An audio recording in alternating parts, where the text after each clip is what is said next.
త్రిశూలం సాక్షాత్తు పరమశివుని ఆయుధం.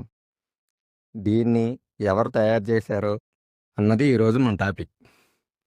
మన హిందూ పురాణాల ప్రకారం శివుని యొక్క త్రిశూలాన్ని దైవశిల్పి అయిన విశ్వకర్మ సూర్యుని యొక్క ప్రచండ శక్తిని ఉపయోగించి తయారు చేశాడు.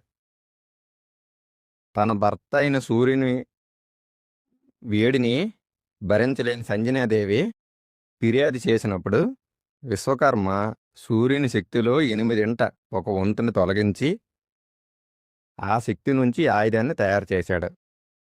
తద్వారా దానిని శక్తి విధ్వంసం మరియు సమతుల్యతలకు ప్రతీకగా నిలిచే ఒక పవిత్రమైన సాధనంగా మార్చాడు.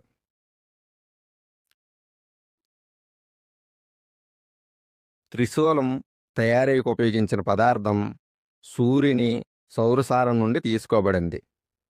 సృష్టికర్త అయిన దైవమైన విశ్వకర్మ దేవతల కోసం ఇతర ఆయుధాలతో పాటు త్రిశూలాన్ని నిర్మించాడు.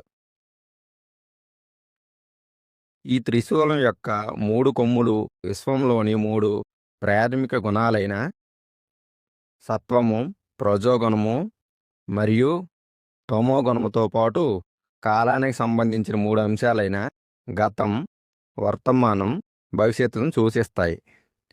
దీని యొక్క ప్రాముఖ్యత ఇది చెడుని నాశనం చేసేవాడిగా మరియు 3 లోకాలకు అధిపతిగా శివుని పాత్రకు ప్రతీక. కొన్ని గ్రంథాలు పురాణాలు ప్రకారం శివుణ్ణి స్వయంభుగా పరిగణిస్తారు. అంటే అతను ప్రకృతి యొక్క 3 గుణాలకు ప్రతీకగా ఆది నుండి త్రిశూలాన్ని ధరించి ఉన్నాడని సూచిస్తాయి.